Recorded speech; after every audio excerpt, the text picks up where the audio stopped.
very inspiring. And we are very delighted to have with us Dr. Subra Suresh, our own alumni from the batch of 1977.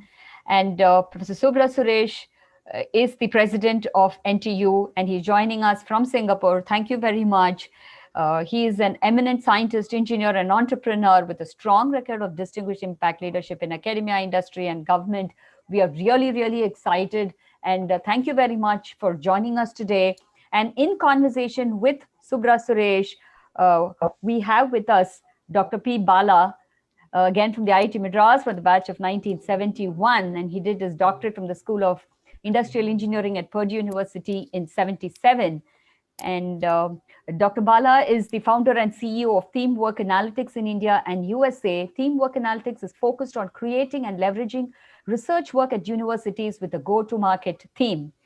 Thank you very much to both of you for joining us today. And over to you, Dr. Bala. Thank you. Dr. Suresh, good afternoon to you. Yes, good afternoon. We are delighted to have this fireside chat with you. It's wonderful. You have been the Dean of Engineering at MIT, and you have been the Director of National Science Foundation in USA. Subsequent to that, you have been the President of Carnegie Mellon University. And in the last few years, you've also been the president of NTU in another part of the world, mainly Singapore. So who would have this level of rich experience for us to tap? Thank you. Thank you for agreeing to have this chat with us and share your wonderful knowledge. Thank you, sir. Thank you very much, Bala. And also I want to thank the organizers for organizing this very interesting third Sangam event. It's a pleasure to join. Thank you. We will start with the new education policy announced by the Government of India a few months ago. It is called NEP 2020. It is not merely an updated version of the existing policy that has been in vogue for about 30 odd years. It's a very reformative and transformational policy. It looks at fundamental changes in our educational patterns in our society, and it calls for bringing children into the educational forum at a much younger age, even as they are 3+ in that age group. It calls for giving them a multidisciplinary education in wide spectrum of things, blurring the boundaries that we seem to have between science, education, or arts, etc., even life skills versus learning skills to earn a career. So it's exceptionally transformative, and we will be talking about one aspect of this NEP primarily, which is the NRF, National Research Foundation. The government has considered that we need to provide a mechanism to inculcate the mindset of research across the entire nation in all higher educational institutions. Government would like to provide a very reliable base of merit-based and equitable peer-reviewed research funding to develop this culture of research in the nation. It will be the institution, NRF, which is going to be totally new, will be governed independently of the government by a rotating board of governors consisting of the very best researchers and inventors across all fields. So you can see we are quite ambitious in setting up this NRF the right way. You have been the director of National Science Foundation and guided the institution for a number of years. And it would be wonderful to tap into your knowledge and wisdom as to what could be the best practices we can adopt in structuring and governing NRF. Well, thank you. You know, the U.S. National Science Foundation was created in 1950, right after the Second World War. The government of the US invited Professor Vannevar Bush, who was the first dean of engineering at MIT, to come to Washington and to present a perspective to the government on what are the essential ingredients of fostering an innovation economy. So Professor Vannevar Bush made the following observations in his report. The first one was economic prosperity, societal benefit, and innovation inevitably depend on basic research in science, engineering, and technology. Of course, today it includes social, behavioral, and economic sciences as well as humanities. So the second observation he made was that these are best done in universities in partnership with industry and national labs, etc., where you have the opportunity to train young minds who will become future leaders. Then he made the further observation that it is the responsibility of the government, in this case, the federal government, to support this basic research because it's intrinsically long term. And industry, a for profit industry, especially today, with the requirement of quarterly report releases and earnings, etc., doesn't have the luxury to think on long term research for the broad benefit of society. So putting all of that together, he recommended that the government establish the National Science Foundation. And in 1950, President Harry Truman accepted the report and created the National Science Foundation. Today, the annual budget of NSF is more than 8 billion US dollars a year, and it supports more than 200,000 researchers across all 50 states of the US, plus K through 12 education and many others, science, diplomacy, and many other areas. So with respect to what are the unique ingredients of this, the first and foremost requirement is that funding be delegated to support ideas that are not influenced by any other consideration other than the merit of the idea. That means there should be no political influence. It should be peer reviewed by other experts. And you want to make it as unbiased in a way in selection of ideas and people as possible. That is an important requirement. The second requirement for basic research is that one takes a long-term view rather than a short-term view on what is the benefit or what is the return on investment.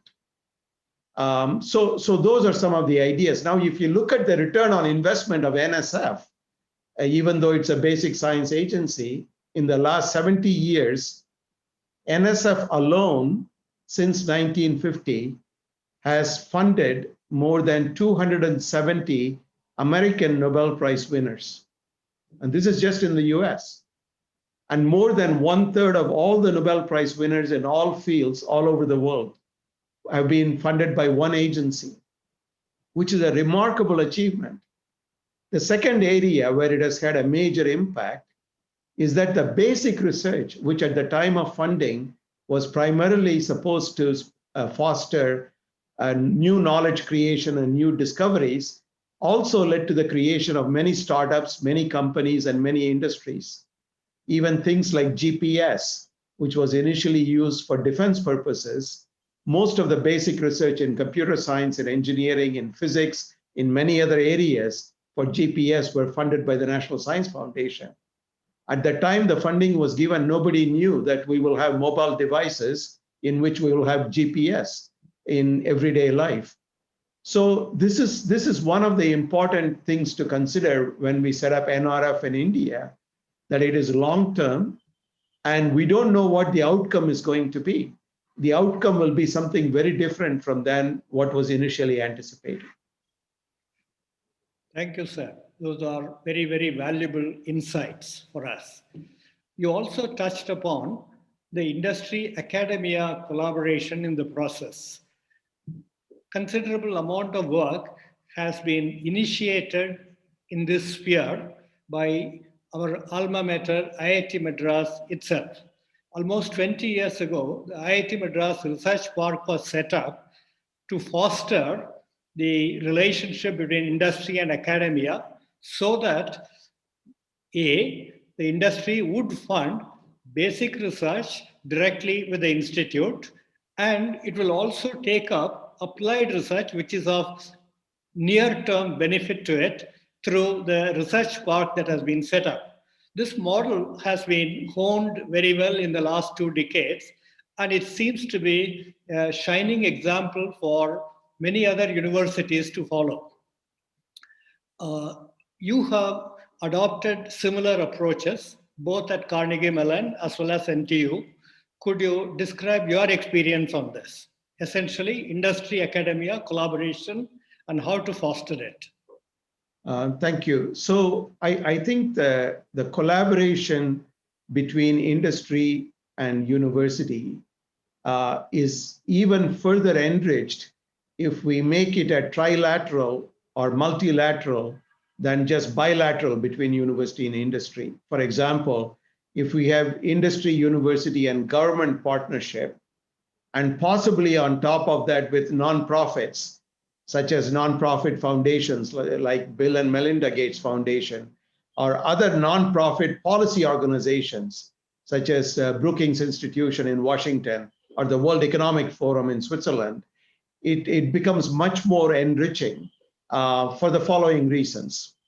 I think the university-industry collaboration is really, really important for any university, especially a technological university such as IIT Madras, or NTU for that matter.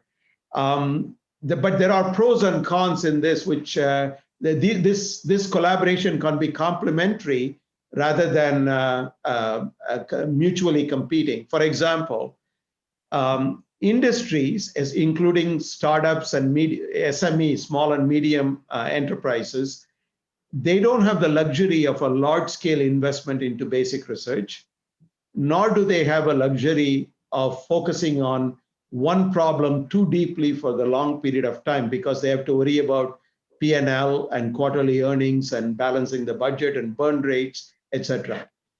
So it can be very targeted. That's where the universities come in with government support, with students and faculty. They can go deep into a problem in a way that even multinational companies cannot do. So that's one advantage that the university brings. The industry brings a very different advantage in terms of applications, in terms of immediate deployment of ideas for societal benefit, or for products and processes and tools. So that's the second advantage of it. One of the things we have adopted at NTU is a multi-pronged model to facilitate industry-university collaboration along with government, Singapore government. For example, with respect to multinationals, at NTU, we have many corporate labs. So for example, we have Rolls-Royce, which makes aircraft jet engines. Their largest corporate lab in the world with any university is with NTU in Singapore. Another example is HP, Hewlett-Packard. The HP Inc., which makes computers, personal systems, and printers, their largest university collaboration today is with NTU Singapore. These two companies, for example, bring enormous expertise and engineering sophistication to a university where our students and faculty have the opportunity to collaborate with them. We also have collaborations with government entities. For example, SMRT, which runs our metro system in Singapore, Civil Aviation Authority of Singapore on air traffic control. Our mechanical and aerospace engineering department works with air traffic control management, not just for airplanes over airports and cities, but also for drones, looking into the future, delivery of goods, drones flying supplies to hospitals and to cities in highly populated areas, helicopter traffic in major cities, autonomous vehicle traffic in the aerial space, etc. So these are all interesting examples. Having said that, I would also add one other very important point. While it is important for universities such as IIT, such as NTU, to collaborate with industry, there is one thing that universities do that nobody else can do, and that is to push the boundaries of human intellect, even if it has no commercial value or no immediate monetary value. So, for example, this is something that NSF funds. So NSF funded research in solving Fermat's last theorem for many, many years. In fact, as you know, people tried for more than 200 years, tried to proving Fermat's last theorem, for which the solution was known, but the proof was not known. NSF funded this for a long time.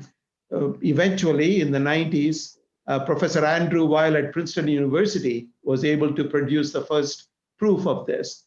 So something like this may not have an immediate practical application for industry, but it's like poetry and art and literature. It pushes the boundaries of human intellect, which is also extremely important for a university. So it is that intersection. Earlier today in the Sangam conversation, several people talked about the importance of humanity during the COVID pandemic. And things like this pushing appreciation of art, technology, etc., where universities have a large role to play, including technological universities, it's going to be very important coming out of the pandemic. Thank you. Let me tie up the two topics of industry academia collaboration and the National Research Foundation, because you touched on the one important aspect of the government playing a supportive role, even when we are talking about industry and academia collaborating with one another. I played the role of entrepreneur in residence at the Discovery Park at Purdue for 5 years, an honorary role. And at that time, I realized that many of the propositions coming from NSF, RFPs coming out, were requiring that the university team, multidisciplinary team, reach out to an industry partner and include them in the research so that the scope of the research is defined with industry in mind, and they also get adequate exposure to wanted data, practices, etc. And subsequently, whatever comes out can be tried as a proof of concept in the industry. So many of the NSF proposals called for the university tying up with the industry while submitting the proposal. To me, it looks like you're advocating this very strongly. Is that so? That's correct. In fact, almost all NSF proposals ask for two things. One is, of course, the scientific merit and novelty of the idea itself that's being proposed.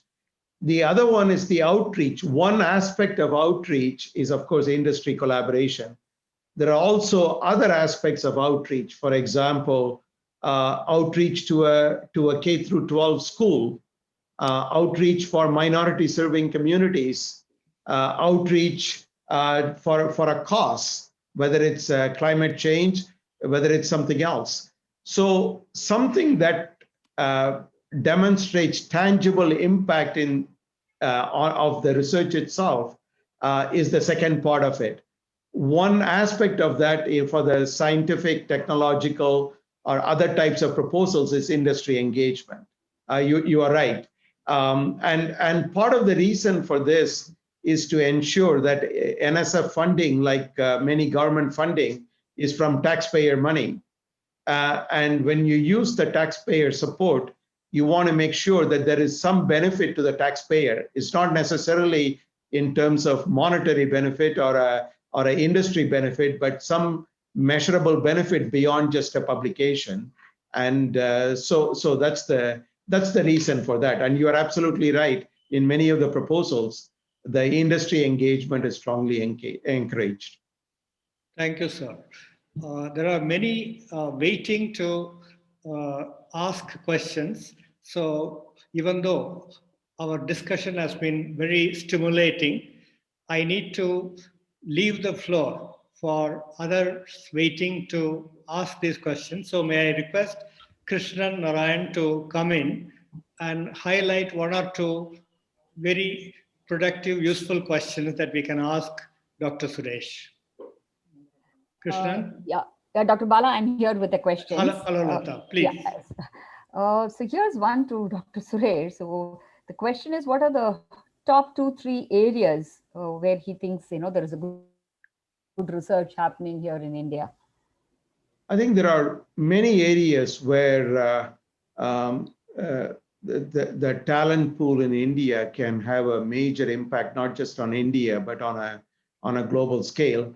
I think today the Indian diaspora all over the world has had impact, not just in India, but everywhere else. I think the many areas that are propelling Industry 4.0 are areas, whether it's artificial intelligence, machine learning, data science, blockchain, robotics, personalized medicine, precision medicine, digital technologies, digital banking, intersection of finance and IT, many aspects of computing.